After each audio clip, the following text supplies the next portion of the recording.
নটবর্ষাও সন্ধে লাগতেই দোকান বন্ধ করে হাট করতে বেরিয়ে পড়ল। শেষ হাটে জিনিসপত্র বেজায় সস্তায় পাওয়া যায়। দোকানিরা ঝপাঝপ মাল বেচে হালকা হয়ে বাড়ি যাওয়ার জন্য ব্যস্ত হয়ে পড়ে তখন। জগপুরের হাট বেশি দূরেও নয়। আকন্দপুরের খালটা যেখানে মাওবেরের দিকে বাঁক নিয়েছে, সেখানে শিবতলার মাঠে বিরাট জায়গা জুড়ে হাট। হ্যাজাক, টেমি, কার্বাইডের আলো চারিদিকে ঝলমল করছে যেন।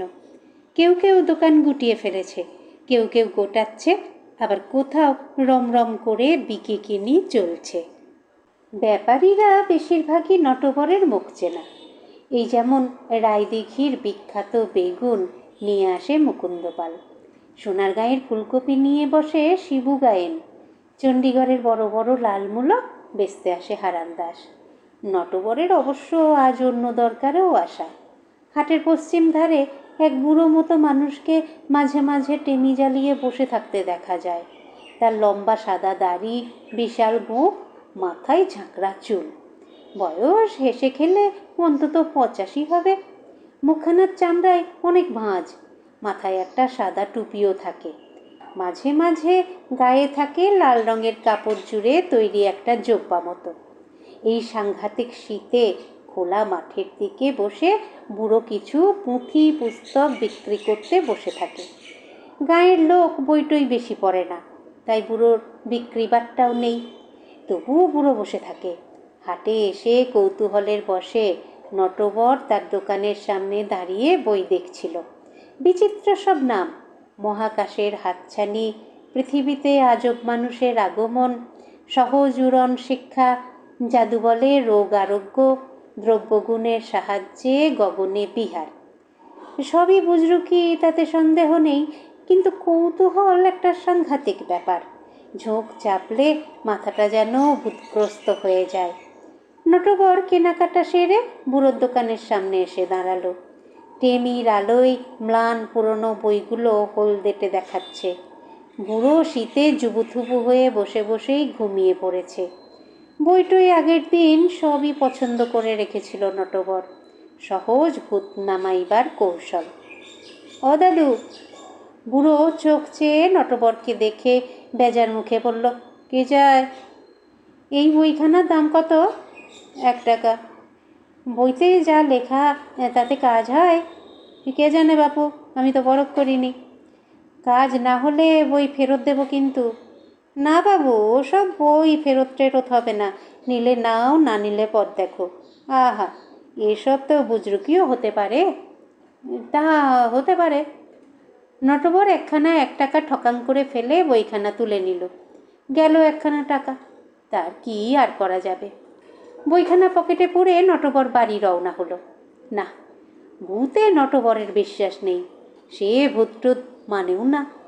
এই নিয়ে বন্ধু ভজহরির সঙ্গে তার প্রায়ই তর্ক হয়।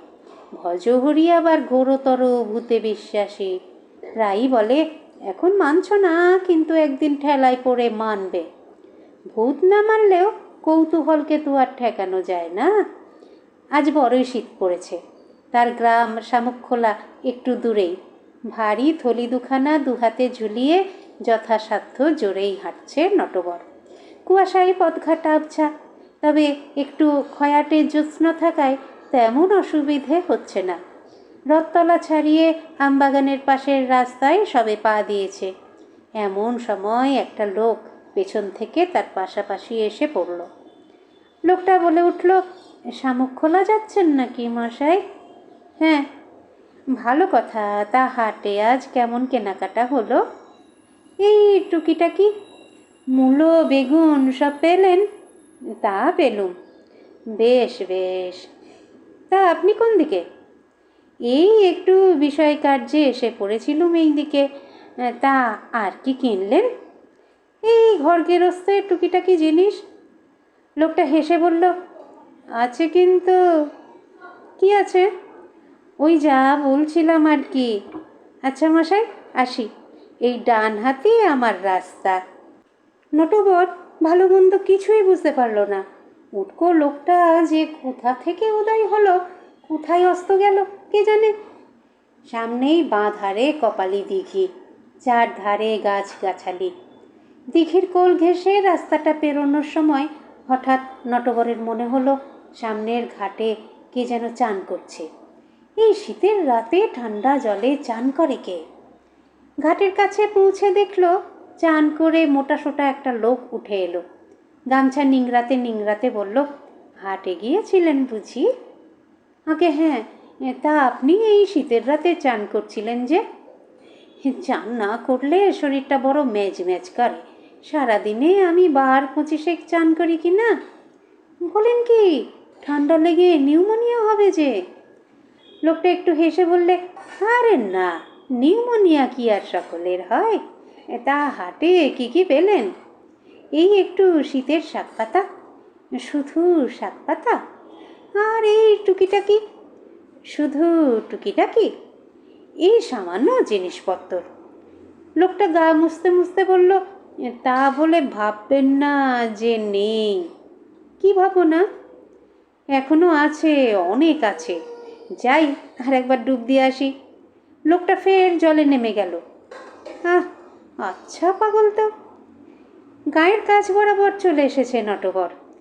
জটেশ্বরের খালের সাঁকোটা পেরোলেই গায়ের সীমানায় ঢুকে পড়বে। সাঁকোতে পা দিতেই নটবর দেখতে পেল সাঁকোর মাঝ বরাবর বাঁশের রেলিংয়ে হাতে ভর দিয়ে একটা লোক ঝুঁকে জলের দিকে চেয়ে আছে।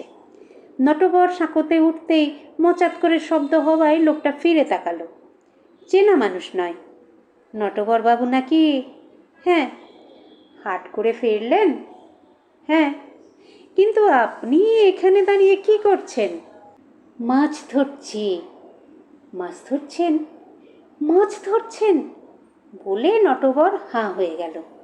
সাঁকোর ওপর থেকে এই রাত্রিরে মাছ ধরা যায় বলে সে জন্মে শোনেনি। হেসে বলল, কিভাবে ধরছেন? মন্তর দিয়ে নাকি? না, ছিপ দিয়ে, দেখবেন। লোকটার হাতে যে ছিপ রয়েছে সেটা এতক্ষণ লক্ষ্য করেনি নটবর। এবার করল। লোকটা ডান হাতের ছিপটা হঠাৎ ছপাত করে উপরে তুলতেই দেখা গেল বড়শিতে বেশ বড় সড়ো একটা মাছ লাফঝাঁপ করছে। তাজ্জব ব্যাপার। দেখলেন তো নটবর বাবু? দেখলাম, খুব বিস্ময়ের ব্যাপার। না না, এ আর বিস্ময়ের কি? তা হাটে যা খুঁজতে গিয়েছিলেন তা পেলেন? তা পেলাম, শীতের শাকসবজি আর কি। হুম, ওসব নয়। আর যা খুঁজতে গিয়েছিলেন? এই টুকিটাকি সব জিনিসপত্র। ঘর গেরস্তালির তো কিছু কিছু লাগে, সে তো আমি জানি, কিন্তু সেসব ছাড়া আর কিছু না। আর বিশেষ কি? কি যে বলেন নটবর বাবু! যাকে কথাটা হলো, ওসব নিয়ে বেশি মাথা না ঘামানোই ভালো। কী সব নিয়ে? কিসের কথা বলছেন? বলছিলাম কি, দুতরফা নিজের নিজের মতো করে আছে। কাজ কি বলুন? অন্য তরফের তল্লাশ নিতে যাওয়ার। ওতে অন্য তরফের বড্ড অসুবিধে হয় কি না? দুই তরফা? নটবর হঠাৎ একটু চিন্তিত হয়ে পড়ে। কোন তরফের কথা বলতে চাইছে লোকটা? আচ্ছা আসি নটবর বাবু, বলে লোকটা হন হন করে তার পাশ কাটিয়ে উল্টো দিকে চলে গেল। তাকে ভেদ করেই গেল যেন। কিন্তু নটবরের গায়ে একটু ছোঁয়াও লাগলো না। হঠাৎ নটবরের গা শিউরে উঠল। বাপরে বলে বাজারের থলি ফেলে নটবর প্রাণপণে ছুটতে লাগলো। পুরি কি মরি অবস্থা। পরদিন সে ভজহরিকে গিয়ে বইখানা দান করে বলল, আছে রে ভাই, আছে। ভজহরি একগাল হেসে বলল, বলেছিলাম কি না? আপনাদের মতামত আমাকে সমৃদ্ধ করে, তাই অবশ্যই বলবেন আজকের গল্প পাঠ আপনাদের কেমন লাগলো। যারা চ্যানেলটিকে সাবস্ক্রাইব করেছেন তাদের অসংখ্য ধন্যবাদ। আর যারা এখনো পর্যন্ত সাবস্ক্রাইব করেননি তারা একটু কষ্ট করে সাবস্ক্রাইব করে নিয়ে সঙ্গে থাকুন না প্লিজ। একটু লাইক শেয়ার এগুলো নিশ্চয়ই বলে দিতে হবে না? সুস্থ থাকবেন, সুন্দর থাকবেন আর অপেক্ষা রাখবেন পরবর্তী গল্পের। নমস্কার।